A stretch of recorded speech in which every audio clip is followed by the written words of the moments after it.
Welcome to our channel. Launching a software as a service minimum viable product quickly using no-code and low-code tools allows you to validate your business idea without spending months on development. Step 1.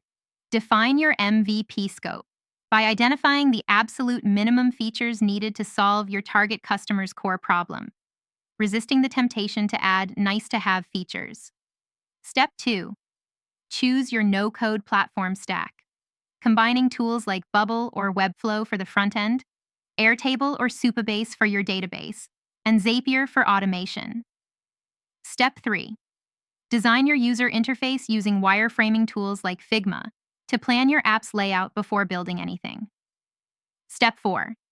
Build your app's authentication system using your platform's built-in user management or integrating services like Auth0 for user registration and login.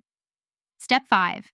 Create your core functionality by setting up database tables, workflows, and user interfaces that deliver your main value proposition. Step 6.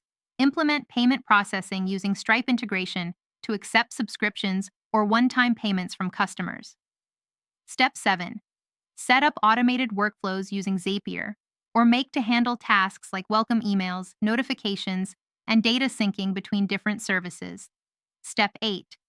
Add basic analytics using tools like Google Analytics or Mixpanel to track how users interact with your product. Step 9. Test your MVP thoroughly by going through all user flows yourself and having beta testers try your product to identify issues. Step 10. Launch your MVP by deploying it to production, setting up a custom domain, and starting to acquire your first customers through targeted outreach. Your SaaS MVP is ready to validate your business idea in the market. Don't forget to like this video and subscribe to our channel.